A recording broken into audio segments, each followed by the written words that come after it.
Le pasteur Daniel Ndundu avait un regard perçant, un regard qui avait cette capacité de regarder dans la profondeur des gens, un regard qui avait la capacité de lire les consciences.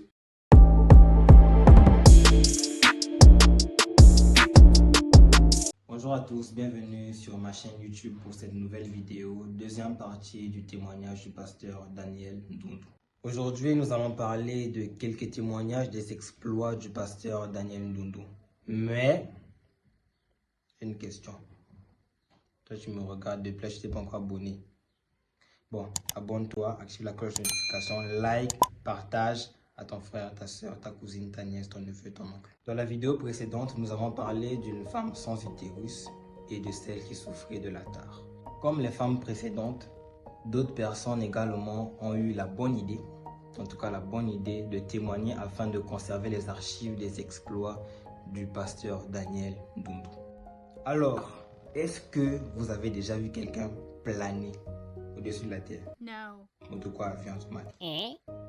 C'est le témoignage d'un homme ou d'une femme, en tout cas c'est un témoignage anonyme, on ne sait pas de qui il s'agit, d'une personne qui s'est convertie. Pourquoi? Parce que cette personne a vu le pasteur Daniel Ndundu planer au-dessus du sol à plus de 1 mètre. La personne dit, lorsque j'ai vu le pasteur Daniel Ndundu planer au-dessus du sol à plus d'1 mètre, j'ai compris que Dieu existait et je me suis fait baptiser, puis je suis devenu membre de l'église.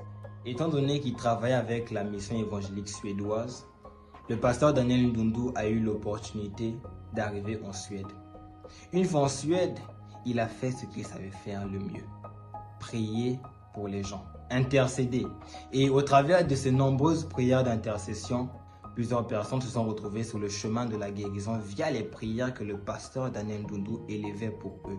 Nous devons noter que la Suède est un pays européen. Mais malgré ça, les gens voulaient quand même que le pasteur Daniel Ndundu reste en Suède pour continuer à prier afin que les gens soient guéris. Regardez ce que Dieu peut faire avec un homme. Pause publicitaire, je vous présente ceci. Conférence Faire Église le Faire, qui aura lieu du 30 octobre au 2 novembre 2024 au numéro 78 de la rue Marcel Ibaliko, Kumbo Simalatele à Riviera. Et le thème qui sera développé est « Faites-vous des sauveurs d'hommes ». Au Congo-Brazzaville, les exploits du pasteur Daniel Ndundu attiraient plusieurs personnes, plusieurs foules. En tout cas, ça attirait tout le monde.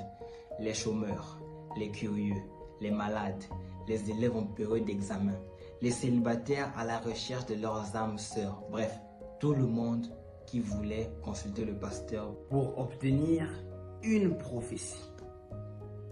Ah, la prophétie. Pourquoi alors ces foules se mobilisaient pour rencontrer le pasteur Daniel Ndundu afin de recevoir une prophétie? Eh bien, tout simplement parce que ces derniers avaient entendu dire que le pasteur Daniel Ndundu avait un regard perçant. Un regard qui avait cette capacité de regarder dans la profondeur des gens. Un regard qui avait la capacité de lire les consciences. À ce sujet, le pasteur Daniel Ndundu lui-même disait qu'il avait reçu ce don en 1947 au début du réveil et que ce don était pour lui une charge très lourde car il était difficile pour lui de gérer ce qu'il voyait dans la vie des gens qui étaient en face de lui.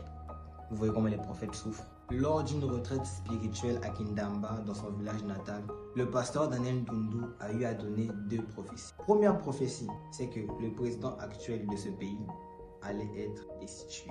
Deuxième prophétie, qu'on devait trouver du pétrole au Congo-Brazzaville et qu'après sa mort, une guerre civile allait éclater. Effectivement, en 1973, le Congo devient un pays exportateur de pétrole. En 1997, une guerre civile éclate. La prophétie se réalise. Une prophétie. Elle se réalise 2 prophéties. Elle se réalise 3 prophéties.